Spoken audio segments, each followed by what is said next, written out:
देखिए, selection board को nodal agency बनाया है, सिलेबस जारी कर दिया गया है। अब वो अपने शेड्यूल के हिसाब से कब एग्जाम करा सकता है, वो आगे की प्रक्रिया वो करेंगे। तो जल्दी मैं समझता हूं कि इसकी विज्ञप्ति जारी होगी। लेकिन चूंकि वो कर्मचारी चयन आयोग को देखना है कि कब उसकी एग्जाम, अपनी जो बाकी एग्जाम्स हैं उनके हिसाब से कब का शेड्यूल करे। विभाग की ओर से सिलेबस वगैरह? बिल्कुल, विभाग की ओर से कोई औपचारिकताएं कोई ज्यादा शेष नहीं है, छोटी मोटी है तो वो हम लोग पूरी कर देंगे। लेकिन हमारी तरफ से कोई डिले होने वाला काम नहीं। नीट का रिजल्ट कब तक आएगा? तो माध्यमिक शिक्षा बोर्ड जो नोडल एजेंसी है वो ज्यादा जानता है। अगर कोई कोर्ट वोट में कोई नहीं रहा तो मैं समझता हूं कि महीने 1.5 महीने का समय ज्यादा से ज्यादा उन्होंने कहा था कि हम लेंगे। तो अगर कोर्ट का अभी क्या है मुझे पता नहीं, स्टेटस कोई स्टे तो नहीं होगा। सुनवाई नहीं हुई है, कल होनी नहीं, स्टे थोड़ी है, स्टे नहीं है। दो चीजें हैं। एक तो वो खारिज कर दिया कि जो ये बीजेपी वाले हल्ला कर रहे थे ना, ये कर दिया, वो बेकार हो गया, ये हो गया, उसको तो कर दिया। वो B.Ed L1 हो रहे के परिणाम के L1 हो रहे सिर्फ L1 ओनली L1 मैं समझता हूँ कि उसको एग्जामिन कर लेंगे और एजी से राय ले लेंगे कि अगर उसके नहीं है तो वो क्या कहते हैं कि आप जारी कर सकते हो तो हम जारी कर देंगे। वो तो कोर्ट के अधीन ही होगा सारी चीजें। अगर कोर्ट उस दिन कहेगा कि इनको लेना है तो लेना है, कोर्ट कहेगा नहीं लेना है तो नहीं लेना। तो मैं समझता हूँ इसको हम एग्जामिन कर लेंगे, लेकिन हमारी तरफ से कोई डिले नहीं होना। जब आरटीई में एडमिशन के लिए कोर्ट ने कहा है कि प्री प्राइमरी में एडमिशन दिया जाए, लेकिन आपने आज लॉटरी निकाल दी, तो इसमें क्या रहेगा? कोर्ट को हमने रोका नहीं, इसलिए अब तो निकालेंगे। अगर कोर्ट का कोई भी आएगा आदेश तो उसका परीक्षण कर लेंगे।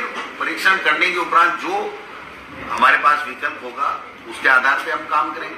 अगर मैंडेटरी होगा उनका आदेश मानना तो मैंडेटरी होगा तो मानेंगे।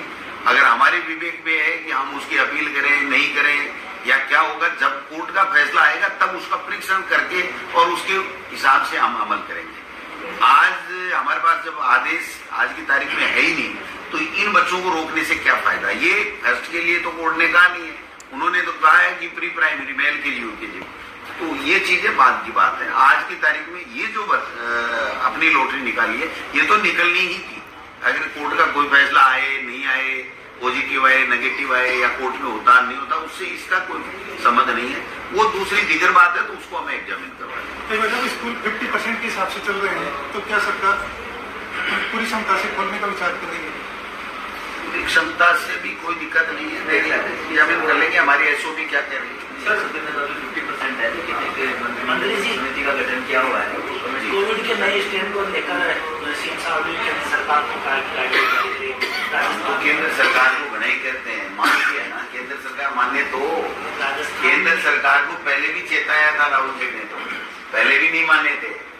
आज भी हम तो चेता रहे हैं, बता ही सकते हैं भाई, देश के प्रधानमंत्री हैं तो कह ही सकते हैं कि ध्यान रखिए मोदी जी, ध्यान रखिए। केवल भाषणों से पेट नहीं भरता, काम करना पड़ता है। तो हम तो कह ही सकते हैं।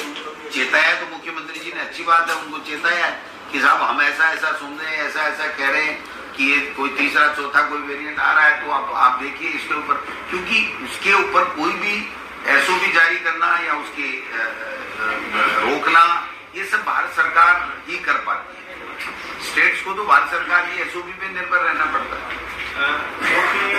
बोर्ड की ओर से स्टेनोग्राफर जो भर्ती हुई थी उसमें भी ये कहा है कि रिवाइज रिजल्ट जारी किया जाए। 12 गुना जो पास के लिए वो ठीक नहीं है, लेकिन 3 दिन हो गए कोर्ट का ऑर्डर आए हुए। किस चीज के लिए? स्टेनोग्राफर राजस्थान कर्मचारी चयन बोर्ड की ओर से आयोजित करवाई गई। मेरे संज्ञान में नहीं, मेरा मामला नहीं है। मेरी तो शिक्षा है अभी देवस्थान पर्यटक से, इन तीनों में कोई चीज हो। तो एक